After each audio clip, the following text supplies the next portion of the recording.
Assalamualaikum warahmatullahi wabarakatuh. Pada kesempatan kali ini kita akan melakukan percobaan secara virtual mengenai konsep dari larutan penyangga. Di mana tujuan dari percobaan ini salah satunya adalah untuk mengetahui atau membedakan mana yang merupakan larutan buffer dan mana yang bukan merupakan larutan buffer jika ditinjau dari perubahan nilai pH ketika dilakukan penambahan sedikit asam ataupun ketika ditambahkan sedikit basa. Percobaan ini kita bagi ke dalam 3 kegiatan. Nah, ada percobaan 1, percobaan kedua, dan percobaan ketiga. Untuk mempersingkat waktu, kita mulai dari percobaan yang pertama. Nah, di layar sudah kita siapkan alat dan bahan yang diperlukan dalam melakukan percobaan yang pertama.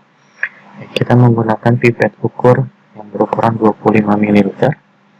Kemudian kita juga menggunakan volumetric flash ya, atau labu ukur yang berukuran 100 ml, dan kita menggunakan 4 buah gelas beker atau 250 ml yang telah kita berikan label sesuai dengan larutan yang akan dicampurkan. Kemudian bahan-bahan yang kita gunakan, di sini kita menggunakan air, kemudian ada HCl 1 mol, kemudian juga kita menggunakan NaOH 1 mol, dan yang terakhir kita menggunakan NaCl. Nah, sayangnya di laboratorium virtual ini tidak tersedia larutan NaCl langsung. Jadi NaCl-nya tidak tersedia dalam bentuk larutan, tapi hanya tersedia dalam bentuk kepadatan. Sehingga untuk mendapatkan larutan NaCl, kita perlu untuk melarutkan padatan NaCl ke dalam air. Nah, yang kita butuhkan adalah NaCl 1 mol sebanyak 100 ml. Berapa gram harus kita masukkan? Berapa gram harus kita larutkan? Itu nanti kalian hitung dan kalian masukkan ke dalam laporan kalian. Di sini sudah saya masukkan sekian gram NaCl ke dalam gelas beker ini. Nah, kita larutkan terlebih dahulu dengan menggunakan 50 ml air. Oke, setelah kita larutkan, kita pindahkan ke volumetric flash atau labu ukur ya. Kita tuangkan semua 50 ml.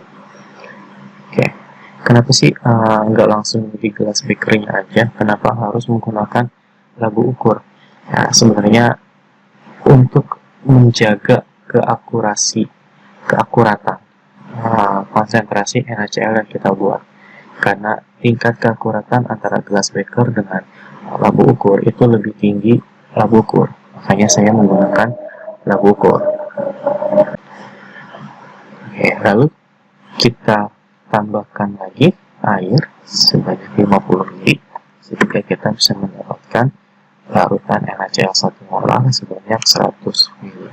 Nah, kita sudah punya nih sekarang larutan NaCl 1 molar sebanyak 100 ml. Lalu kita pindahkan 25 ml ke masing-masing gelas beker yang telah kita siapkan.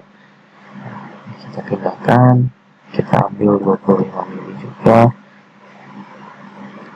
kita pindahkan ke gelas beker yang berikutnya, sama kita ambil lagi 25 ml dan kita pindahkan ke gelas beker yang terakhir. Oke. Nah, kita sudah memiliki 3 gelas beker yang berisi larutan NaCl 1 molar. Nah, bisa kita cek di sini ada yang namanya pH meter. pH meter berarti digunakan untuk mengukur nilai pH dari suatu larutan. Nah, di sini bisa kita lihat pH awalnya adalah 7, di gelas beker yang kedua juga 7, dan di gelas beker yang ketiga juga 7. Nah, tidak terjadi perbedaan pH ya, karena memang berasal dari larutan yang sama. Oke, nah, kita lakukan percobaan berikutnya, di mana di gelas beker yang pertama kita campurkan dengan 50 ml air. Kita tambahkan 50 ml air ke dalam larutan tersebut. Dan kita lihat bahwa pH-nya tidak berubah, nilainya tetap 7. Nah, kita pindah ke gelas beker yang kedua. Kita campurkan 10 ml HCl 1 molar. Oke, sudah kita campurkan dan bisa kita lihat nilai pH-nya berubah menjadi 0,54. Tadi awalnya 7, sekarang 0,54. Kemudian kita pindah ke glass breaker yang terakhir, kita tambahkan 10 mili NaOH. Oke, sudah kita tambahkan. Yes. Oke, kita lihat sekarang nilai pH-nya berubah menjadi 13,45. Dari awalnya 7 menjadi 13,45. Berarti di larutan NaCl ini, percobaan pertama dengan NaCl, nilai pH-nya sudah kita dapatkan, sudah kita catat, jangan lupa. Nanti akan kita gunakan untuk dibandingkan dengan percobaan yang berikutnya. Baik, sekarang kita lanjut ke percobaan yang kedua. Alat dan bahannya sudah kita siapkan di layar.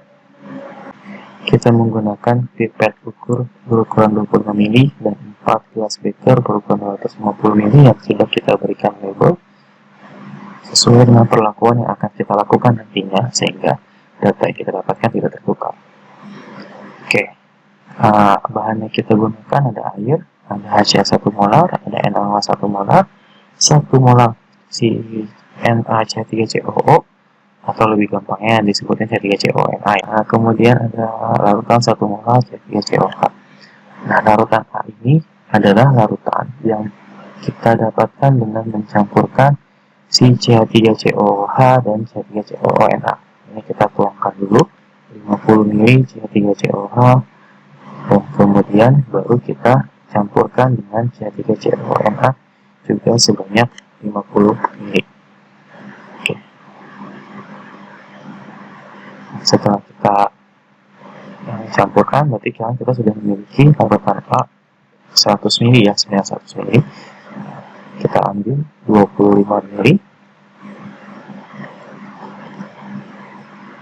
dan kita pindahkan ke masing-masing gelas beker yang sudah kita siapkan. Kita ambil 25 mili, kita pindahkan ke gelas yang kedua, lalu kita ambil lagi 25 mili dan kita pindahkan ke gelas beker yang ketiga. Oke.